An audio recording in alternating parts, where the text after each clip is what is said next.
All right. I'm not sure how well this is going to go because I'm a little rusty at this, but we're going to work on some or a portrait uh, for the video. So the first step is selecting a reference, and I have this one here. I think that's Jenna Ortega, but what you want to look for in a reference image is I'd say about like three things. One is the balance of detail. Like you want a good mix of kind of more blank patches with more detailed areas. The next is, and I'd say this is the most important thing, you just want something with good lighting. So here there's a lot of good contrast, I think. You get kind of an eye for it as you look through more and more. Um, and then the last thing is, I'd say the hair, because in my opinion, that's what's going to give you the most grief when you're working. So, a subject with more hair is going to be more difficult. So for setup, I just like to pull up the image separately and then put it to the side and then collapse the editor like that. Now you have both of the your canvas and your subject right next to each other. So I like to go probably, we'll do 128.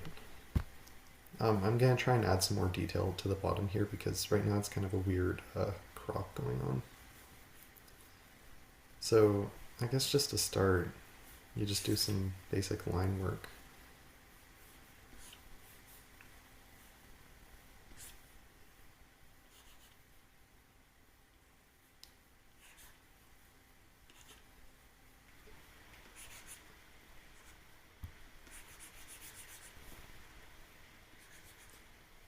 It's going to look like shit for a while, but that's normal. All right.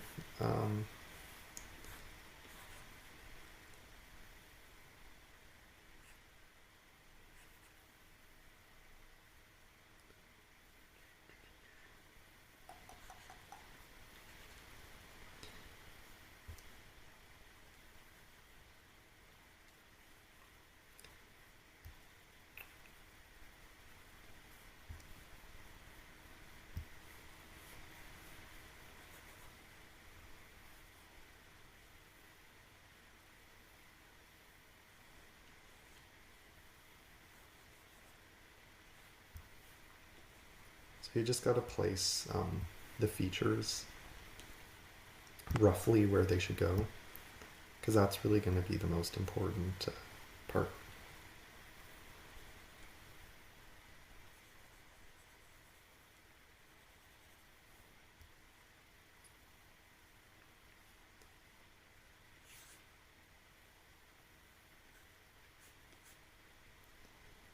I don't really do a lot of the like planes of the face kind of thing. But if you did do that, you would probably benefit a lot from it. So I recommend it even as I don't follow it.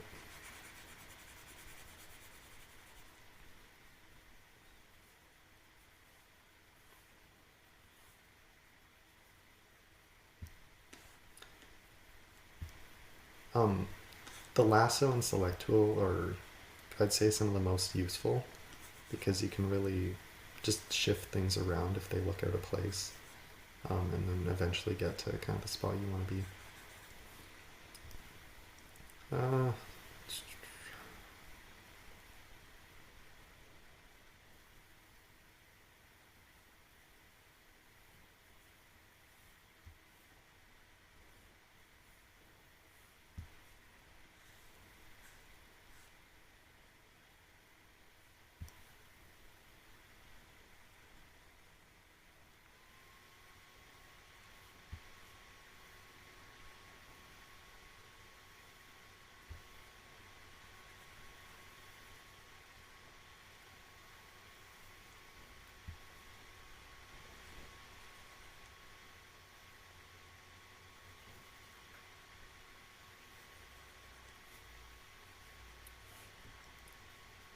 So one big thing is kind of placing um, things on the right height.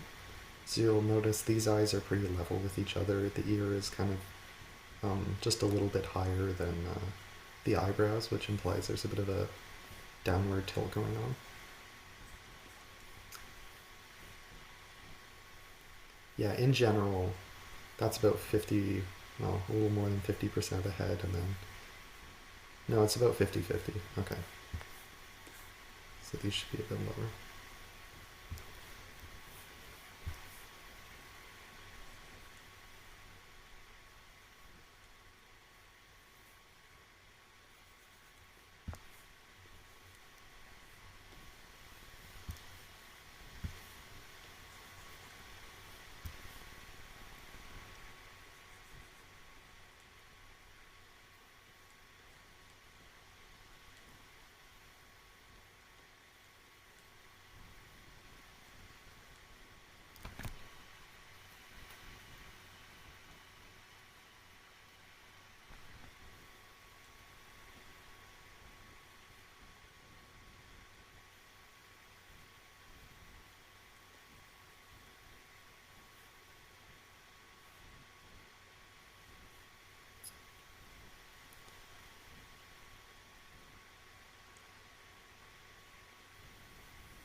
Now eventually you're going to feel like the sketch is done, and when that's done, and just kind of as a rule of thumb for as you're going on, you want to duplicate the layers and then lock it. And the reason to do that is just to save your progress in case you decide you want to go back. But also it's good to have a frame of reference so you see your changes and kind of how they're affecting the piece. So now you can just start painting things in.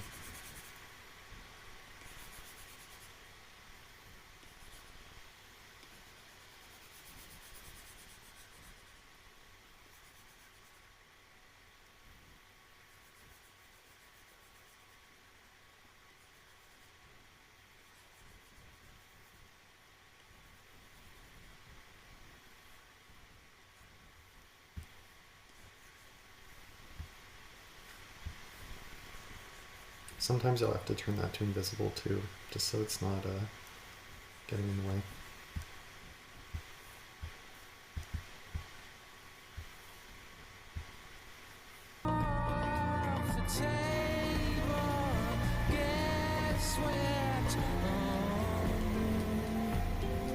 Sometimes even when you think you're done, you notice that some of the features look kind of out of place, so then you have to shift everything around.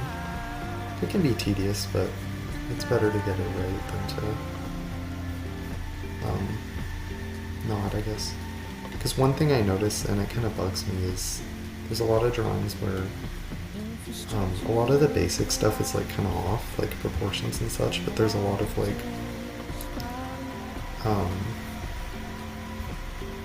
what do you call it? I guess like features to it.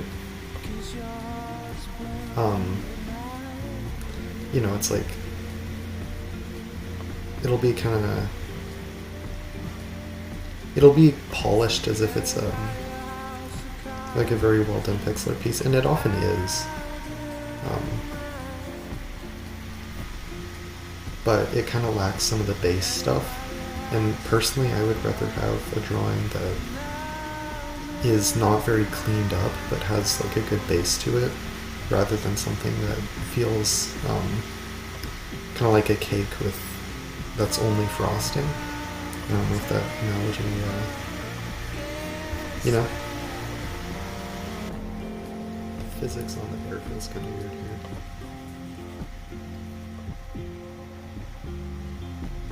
That's a curve.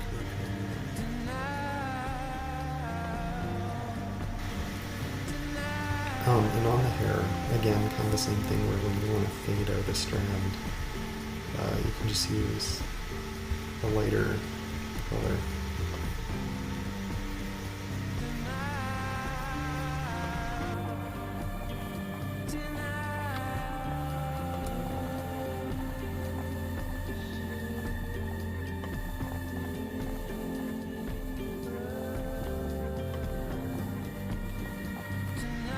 I think I'm gonna jump back